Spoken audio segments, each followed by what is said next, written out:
ग धर्म तभी साधर्म कहला सकता है जब वह तमाम सामाजिक भेदभावों को मिटा दे। एक धर्म तभी साधर्म हो सकता है जब एक आदमी और दूसरे आदमी के बीच की तमाम दीवारों को गिरा दे। एक आदर्श समाज क्या है? ब्राह्मणों के अनुसार वेदों ने आदर्श समाज की परिभाषा की है और क्योंकि वेद स्वतः प्रमाण हैं और उसमें कभी कोई गलती हो ही नहीं सकती, इसलिए आदमी का आदर्श समाज वही है जो वेदों में वर्णित है। दो वेदों में जिस आदर्श समाज का विधान किया गया है वह चातुर्वर्ण कहलाता है। तीन वेदों के अनुसार इस प्रकार के समाज में तीन बातें अवश्य होनी चाहिए। चार इसमें चार वर्ग होने चाहिए: ब्राह्मण, क्षत्रिय, वैश्य तथा शूद्र। पाँच इन वर्गों का आपसी संबंध क्रमक असमानता के सिद्धांत पर आश्रित होना चाहिए। दूसरे शब्दों में ये तमाम वर्ग एक दूसरे के समान नहीं हो सकते, उन्हें एक दूसरे के ऊपर नीचे होना चाहिए। सामाजिक दर्जे के बारे में, अधिकारों के बारे में तथा सुविधाओं के बारे में।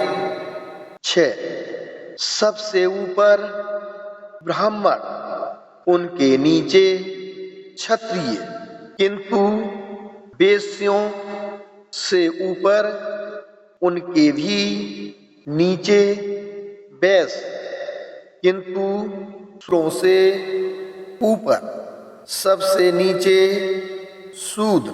7 चतुर्वर्ण से संबंध रखने वाली तीसरी महत्वपूर्ण बात यह है कि हर वर्ग को अपने अपने पेशे में लगा रहना होगा।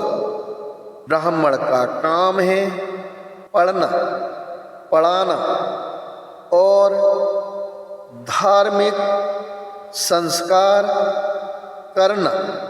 क्षत्रिय का काम है शस्त्र धारण करना और लड़ना। वैश्य का काम है व्यापार तथा दूसरे कारोबार करना। शूद्र का काम है ऊपर के तीनों वर्गों की सेवा करना, उनके सभी मैले कुचैले काम करना। 8 कोई एक वर्ग दूसरे वर्गों का पैसा नहीं कर सकता, वह उसके पैसे की सीमा में पैर नहीं रख सकता। 9, इस आदर्श समाज के सिद्धांत को ब्राह्मणों ने ऊंचा दर्जा दिया और लोगों में इसका प्रचार किया। 10, यह स्पष्ट ही है कि इस चातुर्वर्ण के सिद्धांत की आत्मा ही है असमानता। यह सामाजिक असमानता किसी सामाजिक खेत की अनायास उगी हुई उपज नहीं है। असमानता ब्राह्मणवाद का शास्त्र सम्मत सिद्धांत है। 11, भगवान बुद्ध ने इसका जड़ मूल से विरोध किया। 12, भगवान बुद्ध जातिवाद के सबसे बड़े विरोधी थे। वे समानता के सबसे बड़े समर्थक थे। 13, जातिवाद और असमानता का समर्थन करने वाला एक भी तर्क ऐसा नहीं है जिसका उन्होंने खंडन नहीं किया। 14, ऐसे ब्राह्मण बहुत थे जिन्होंने इस विषय में बुद्ध से विवाद करने का प्रयास किया, लेकिन तथागत ने उन्हें एकदम मौन कर दिया। 15, अस बलायन सुत में कथा है कि एक बार सभी ब्राह्मणों ने इकट्ठे होकर अश्वलायन ब्राह्मण को भगवान बुद्ध के पास भेजा कि वह जाकर उनसे जातिवाद के बारे में शास्त्रार्थ करे। 16, अश्वलायन भगवान बुद्ध के सामने उपस्थित हुआ और ब्राह्मणों की श्रेष्ठता का पक्ष भगवान बुद्ध के सामने रखा। 17, उसने कहा, श्रमण गौतम, ब्राह्मणों का कहना है कि ब्राह्मण ही ऊंचे वर्ग के हैं, से सब उनके नीचे हैं। ब्राह्मण ही शुक्ल वर्ग है, ब्राह्मण ही शुक्ल वर्ण है, से सब कृष्ण वर्ण हैं। पवित्रता या शुचिता का वास केवल ब्राह्मणों में ही है, ब्राह्मणों में नहीं। केवल ब्राह्मण ही ब्रह्मा के औरस पुत्र हैं, उसके मुख से उत्पन्न, उसके रचे हुए, उसके पैदा किए हुए तथा उसके उत्तराधिकारी। श्रमण गौतम का इस विषय में क्या कहना है? 18 तथागत ने तथागत के उत्तर ने अश्वलायन को एक बार तो हतप्रभ ही कर दिया। 19 बुद्ध ने कहा, अश्वलायन, क्या ब्राह्मणों की ब्राह्मण पत्नियां ऋतुमती नहीं होती, गर्भ धारण नहीं करती और संतान का प्रसव नहीं करती? यह होते हुए भी क्या ब्राह्मणों का कहना है कि ब्राह्मण ही ऊंचे वर्ण के हैं, ब्राह्मण ही ब्रह्मा के औरस पुत्र हैं, ब्राह्मण ही उसके उत्तराधिकारी हैं?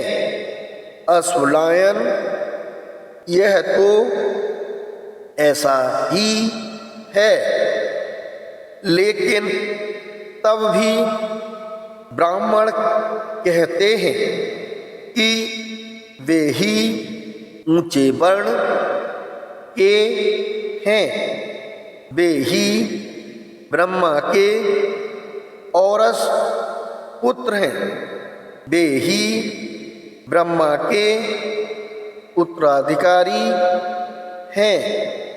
21 तब तथागत ने अश्वलायन से दूसरा प्रश्न पूछा। 22 अश्वलायन, यदि एक क्षत्रिय एक ब्राह्मण कन्या से सहवास करे तो संतान मानव संतान ही होगी अथवा उन दोनों के संयोग से कोई जानवर जन्म ग्रहण करेगा? 23 अश्वलायन के पास कोई उत्तर न था। 24 जहाँ तक नैतिक उन्नति कर सकने की बात है तो क्या एकमात्र ब्राह्मण ही अपने आप को राग द्वेष से मुक्त कर सकता है? एक क्षत्रिय नहीं, एक वैश्य नहीं, एक शूद्र नहीं। 25 अश्वलायन बोला, नहीं, चारों वर्ण के लोग कर सकते हैं। 26 अश्वलायन, क्या तुमने कभी सुना है कि यवन और कंबोज देश में तथा अन्य पड़ोसी देशों में भी दो ही तरह के वर्ग होते हैं, एक आर्य स्वामी, दूसरे दास गुलाम, और एक आर्य दास बन सकता है तथा एक दास आर्य। 27 अश्वलायन, हाँ, मैंने ऐसा सुना है। 28 यदि तुम्हारा चतुर्वर्ण एक आदर्श समाज है तो फिर यह सभी देशों में क्यों नहीं? 29 इनमें से किसी भी एक बात को लेकर अश्वलायन अपने जातिवाद और असमानता के पक्ष का समर्थन न कर सका। उसे एकदम मौन ही रह जाना पड़ा।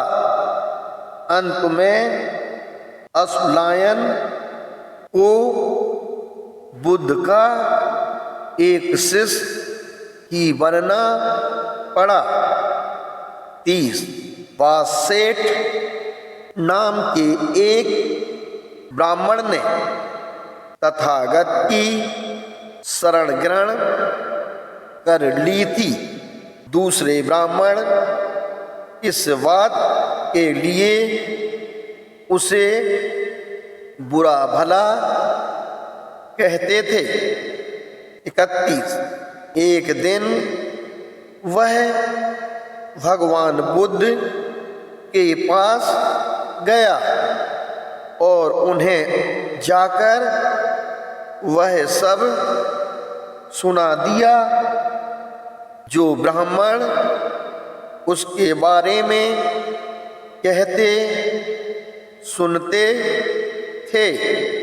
32 वासेठ ने कहा, भगवान ब्राह्मण कहते हैं कि ब्राह्मण का ही सामाजिक स्तर श्रेष्ठ है, बाकी सबका निकृष्ट है। केवल ब्राह्मण ही शुक्ल वर्ण होता है, दूसरे वर्ण कृष्ण वर्ण होते हैं। केवल ब्राह्मण ही शुद्ध वंशोत्पन्न है, अब्राह्मण नहीं। केवल ब्राह्मण ही ब्रह्मा के औरस पुत्र हैं।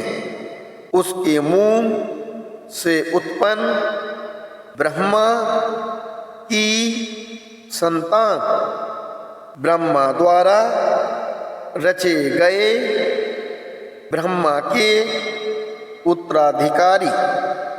33 जहाँ तक तुम्हारी बात है, तुमने अपने अभिजात वर्ग का त्याग करके उस नीचे वर्ग की संगति की है। तुम उन सिरमुंडों में शामिल हो गए हो, उन गंवारों में, उन कृष्ण वर्णी लोगों में, उन शूद्रों में। तुम्हारे लिए ऐसा करना उचित नहीं, तुम्हारे लिए ऐसा करना ठीक नहीं। यह क्या है जो तुमने अपने अभिजात वर्ग का त्याग कर उस नीच वर्ग की संगति की है? तुम उन सिरमुंडों में शामिल हो गए हो, उन गंवारों में, उन कृष्ण वर्ण के लोगों में, उन शूद्रों में, हम जाति की जूतियों से उत्पन्न वर्ण में। 34 भगवान इन शब्दों में ब्राह्मण मुझे बुरा भला कहते हैं, गाली देते हैं, किसी तरह की कोई कसर नहीं छोड़ते। 35 वशिष्ठ तो निश्चय से यदि ब्राह्मण ऐसा कहते हैं तो वह अपनी प्राचीन परंपरा को भूल गए हैं। सभी दूसरे वर्णों की स्त्रियों की तरह ब्राह्मणियां भी संतान उत्पन्न करती तथा उसका पालन पोषण करती देखी जाती हैं। ऐसा होने पर भी यह सभी माता की योनि से उत्पन्न ब्राह्मण ही कहते हैं कि ब्राह्मण ब्रह्मा के औरस पुत्र हैं। ब्रह्मा के मुंह से उत्पन्न हुए हैं। ब्राह्मण ब्रह्मा की संतान है। ब्राह्मण ब्रह्मा की रचना है तथा ब्राह्मण ब्रह्मा के उत्तराधिकारी हैं। 36 एक बार ए सुकारी ब्राह्मण 3 बातों को लेकर बुद्ध से शास्त्रार्थ करने गया। 37 पहला प्रश्न जो उसने उठाया वह पेशों के स्थायी वर्गीकरण के बारे में था। वर्गीकरण के पक्ष में बोलते हुए उसने कहा, मैं आपसे एक प्रश्न पूछने आया हूँ। ब्राह्मणों का कहना है कि क्योंकि वे सर्वोपरि हैं इसलिए वे किसी की सेवा नहीं करेंगे, सभी उन्हीं की सेवा करने के लिए उत्पन्न हुए हैं। 38 श्रमण गौतम सेवा पैसों के 4 विभाग ये हैं। 1 ब्राह्मणों द्वारा की जाने वाली सेवा। 2 क्षत्रियों द्वारा की जाने वाली सेवा। 3 वैश्यों द्वारा की जाने वाली सेवा तथा 4 शूद्रों द्वारा की जाने वाली सेवा। किंतु एक शूद्र की तो कोई दूसरा शूद्र ही सेवा कर सकता है, दूसरा कौन शूद्र की सेवा करेगा। श्रमण गौतम का इसके बारे में क्या मत है। 39 भगवान बुद्ध ने ये सुकारी ब्राह्मण से एक प्रश्न पूछकर उसके प्रश्न का उत्तर दिया।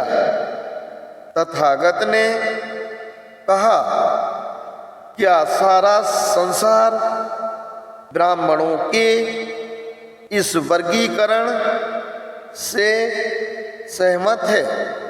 40 जहाँ तक मेरी बात है ना मैं यही कहता हूँ कि सभी सेवाएं पैसे की ही जानी चाहिए, ना यही कहता हूँ कि सभी सेवाएं पैसे नहीं ही की जानी चाहिए। यदि किसी सेवा पैसे के करने से आदमी की स्थिति अच्छी होती हो, खराब होती हो, तो वह सेवा पैसा नहीं की जानी चाहिए। यदि किसी सेवा पैसे के करने से आदमी की स्थिति खराब होने की बजाय बेहतर होती हो, तो वह सेवा पैसा की जानी चाहिए। 41। इसी एक कसौटी पर क्षत्रियों, ब्राह्मणों, वैश्यों, शूद्रों सभी की सेवा कसी जानी चाहिए।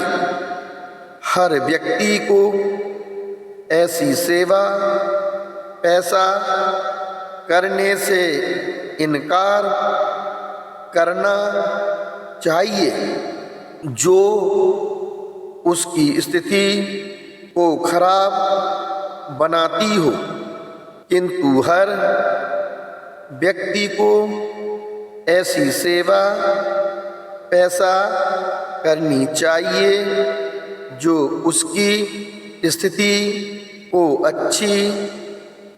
को अच्छा बनाती हो। 42।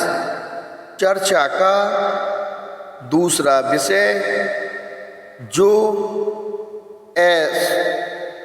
सुकारी ब्राह्मण ने उपस्थित किया वह यही था कि आदमी के दर्जे का विचार करते समय उसकी वंश परंपरा का भी विचार क्यों नहीं किया जाना चाहिए। 43। इस प्रश्न का तथागत ने यूं उत्तर दिया, जहाँ तक वंश परंपरा के अभिमान की बात है, एक आदमी जिस वंश में जन्म ग्रहण करता है उससे उसका नामकरण मात्र ही होता है कि यह क्षत्रिय वंश में पैदा हुआ है, यह ब्राह्मण वंश में पैदा हुआ है, यह वैश्य वंश में पैदा हुआ है और यह शूद्र वंश में पैदा हुआ है। जैसे जिस प्रकार के ईंधन से आग उत्पन्न होती है उससे उसका नामकरण हो जाता है।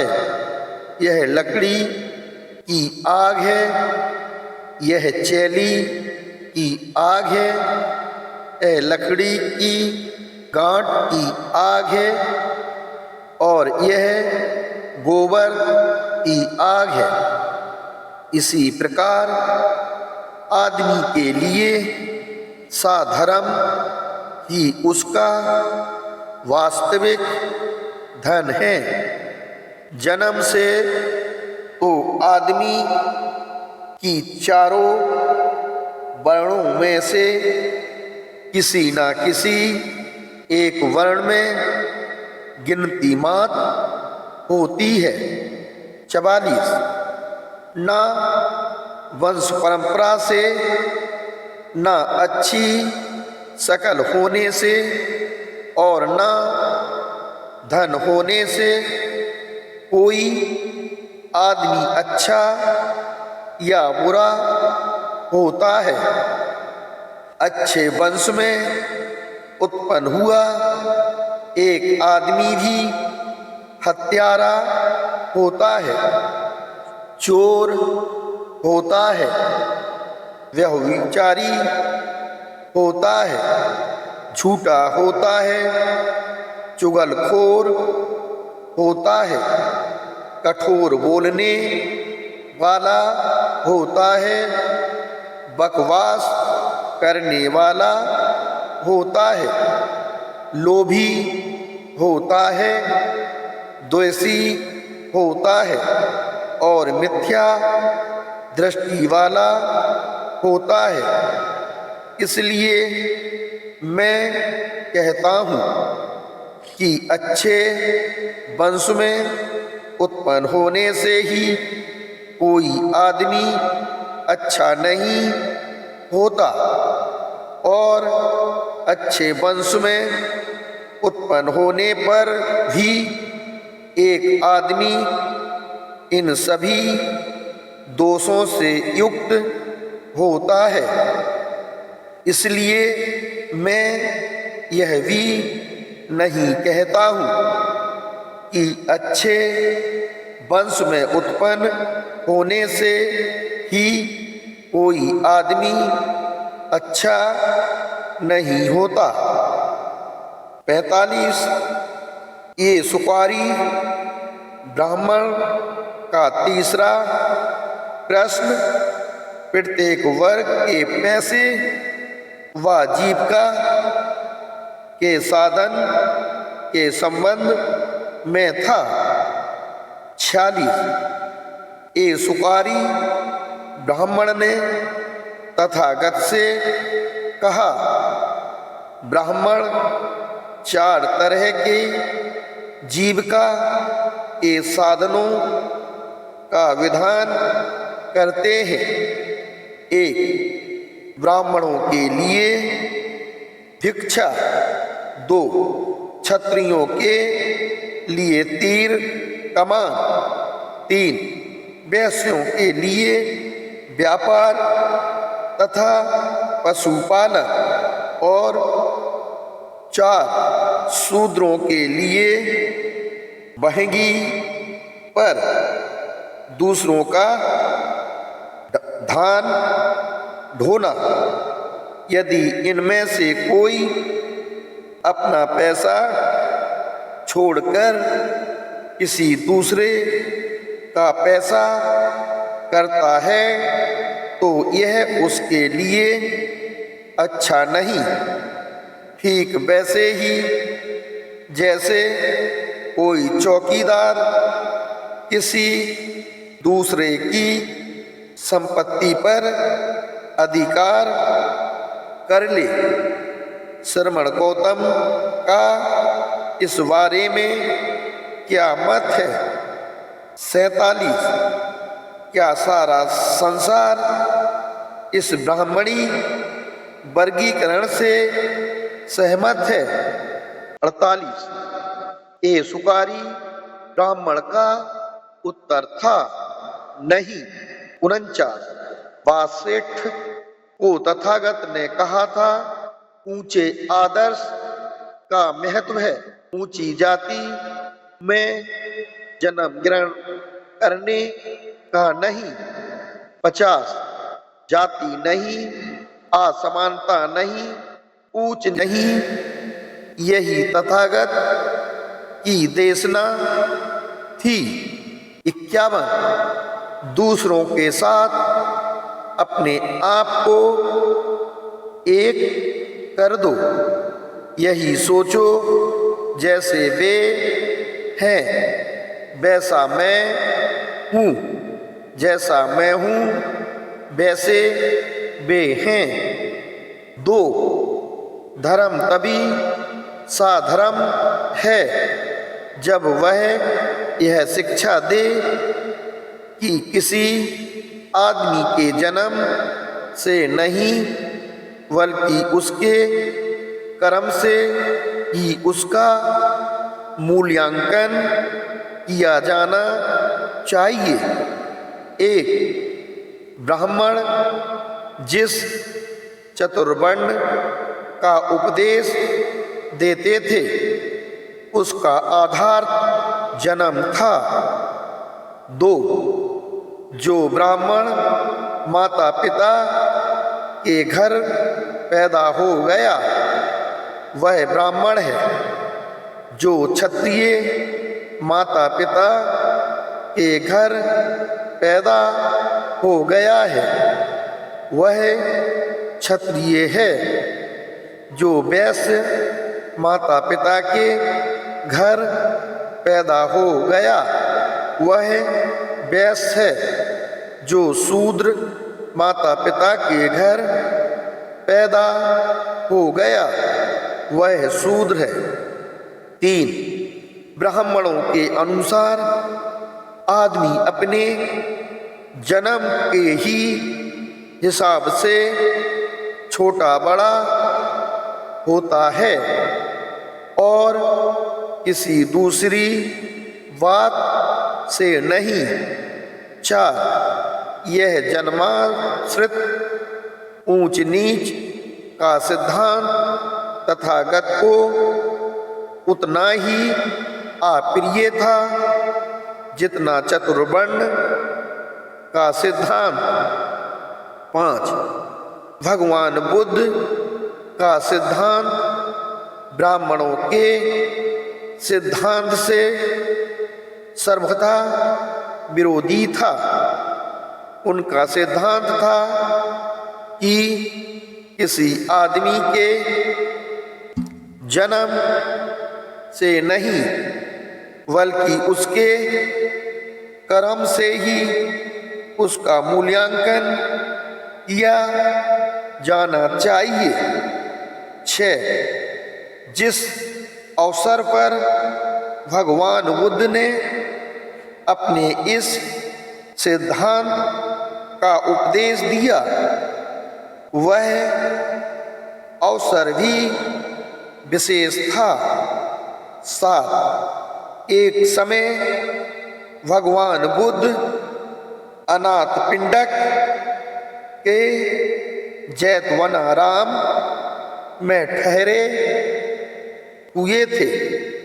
एक दिन पूर्वाह्न में उन्होंने अपना भिक्षा पात्र लिया और भिक्षार्थ शराबस्ती में प्रवेश किया। 8. उस समय यज्ञाग्नि प्रज्वलित थी और यज्ञ की तैयारी हो रही थी।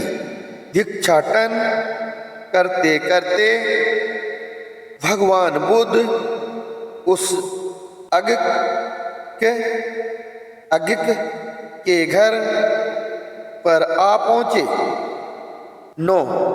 तथागत को कुछ दूरी पर आता देख अज्ञक आग बबूला हो गया। बोला, मुंडक वहीं रह, दर श्रमण वहीं रह, बिरसल वहीं रह। 10. जब ब्राह्मण को इस प्रकार बोलते सुना तो तथागत ने उसे संबोधित करके पूछा, हे ब्राह्मण, क्या तू जानता है कि बिरसल अछूत कौन होता है? क्या तू जानता है कि क्या करने से आदमी बिरसल अछूत बनता है? 11. नहीं श्रमण गौतम, मैं नहीं जानता कि बिरसल कौन होता है अथवा क्या करने से आदमी बिरसल अछूत होता है। 12. भगवान बुद्ध ने कहा कि यदि तुम यह जान लोगे कि बिरसल कौन होता है तो इससे तुम्हारी कुछ हानि नहीं होगी। अच्छा, जब आप चाहते हैं कि मैं जान ही लूं तो बताएं। 13 ब्राह्मण के सुनने की इच्छा प्रकट करने पर तथागत ने कहा। 14 जो आदमी क्रोधी हो, लोभी हो, अनैतिक हो, चुगलखोर हो, मिथ्या दृष्टि हो और वंचक हो, उसे विरसल समझना। 15 जो भी चाहे इकज हो, चाहे द्विज पक्षी आदि हो, प्राणियों को हानि पहुंचाता है, जिसके मन में प्राणियों के लिए दया नहीं है, उसे विरसल करके जानना। 16 जो भी कोई ग्रामों और झोपड़ियों को नष्ट करता है, जो अत्याचारी है, उसे विरसल करके जानना। 17 चाहे गांव में, चाहे गांव के बाहर, जंगल में, जो भी किसी दूसरे की चीज को बिना दिए लेता है, अर्थात चुराता है, उसे विरसल करके जानना। 18 जो किसी का ऋण लेकर बिना लौटाए, यह कहकर कि मुझे तुम्हारा कुछ नहीं देना है, भाग जाता है, उसे विरसल करके जानना। 19 जो भी किसी वस्तु की कामना से सड़क पर चलते हुए किसी को मार डालता है व लूट लेता है, उसे विरसल करके जानना। 20 जो भी कोई अपने हित में व किसी दूसरे के हित में अथवा धन के लोभ से पूछ जाने पर झूठी गवाही देता है, उसे विरसल करके जानना। 21 जो कोई जबरदस्ती या रजामंदी से अपने मित्रों या संबंधियों की पत्नी से अनाचार करता है, उसे विरसल करके जानना। 22 जो अपने पास पैसा होने पर भी गत यौवन अपने वृद्ध माता पिता का पालन पोषण नहीं करता, उसे विरसल करके जानना। 23 जो कोई कुशल धर्म पूछे जाने पर अकुशल धर्म की शिक्षा देता है और रहस्य बनाकर शिक्षा देता है, उसे विरसल जानना। 24 जन्म से ना कोई ब्राह्मण होता है, जन्म से ना कोई शूद्र होता है। 25 यह सब सुना तो अज्ञिक ब्राह्मण ने जो कुछ बुरा भला तथागत को कहा था, उसके लिए वह बहुत लज्जित हुआ। 3 धर्म तभी साधर्म है जब वह आदमी और आदमी के बीच समानता के भाव की अभिवृद्धि करे। एक, आदमी समान ही जन्म लेते हैं। दो, कुछ मजबूत होते हैं, कुछ कमजोर। तीन, कुछ अधिक बुद्धिमान होते हैं, कुछ कम, कुछ एकदम नहीं। चार, कुछ अधिक सामर्थ्यवान होते हैं, कुछ कम। पाँच, कुछ धनी होते हैं, कुछ गरीब। छः, सभी को जीवन संघर्ष में प्रवेश करना पड़ता है।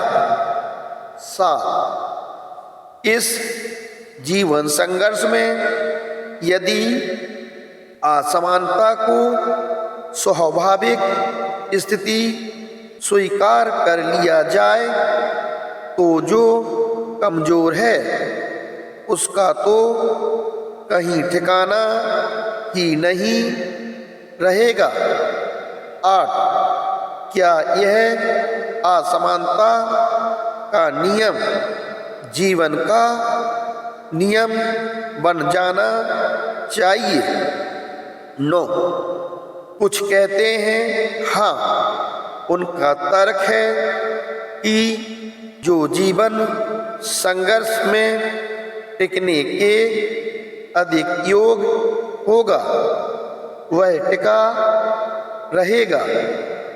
10, प्रश्न यह है कि जो आदमी जीवन संघर्ष में टिके रहने के लिए योग्यतम है, क्या समाज के दृष्टिकोण से भी वही आदमी श्रेष्ठतम है?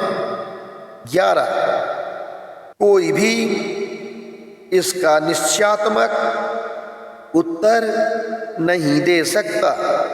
12, इसी संदेह के कारण धर्म समानता का उपदेशक है।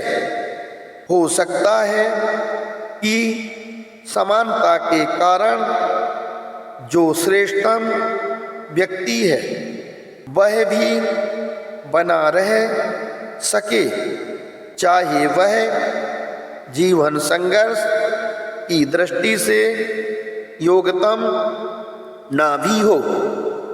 13, समाज को श्रेष्ठतम आदमी चाहिए, योग्यतम नहीं।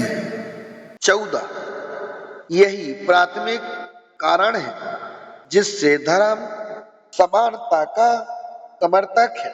15, भगवान का यही दृष्टिकोण था और इसलिए उनका यह कहना था कि जो धर्म समानता का समर्थक नहीं है वह अपनाने योग्य नहीं है। 16, क्या आप किसी ऐसे धर्म में विश्वास कर सकते हैं या उसके लिए मन में आदर का भाव रख सकते हैं जो दूसरों को दुखी बनाकर स्वयं सुखी बनने की शिक्षा देता हो, अथवा अपने को दुखी बनाकर दूसरों को सुखी बनाने की शिक्षा देता हो, अथवा अपने को और दूसरों को दोनों को दुखी बनाने शिक्षा देता हो। 17, क्या यह धर्म अधिक श्रेष्ठतर नहीं है जो अपने सुख के साथ साथ दूसरों के सुख में वृद्धि करता है और किसी प्रकार के अत्याचार को सहन नहीं करता। 18 जो ब्राह्मण असमानता के विरोधी थे, भगवान बुद्ध ने उनसे कई बड़े खास प्रश्न पूछे हैं। 19 भगवान बुद्ध का धर्म आदमी की अपनी पुण्यपरक प्रवृत्ति में से उत्पन्न होने वाला अत्यंत न्याय संगत धर्म है।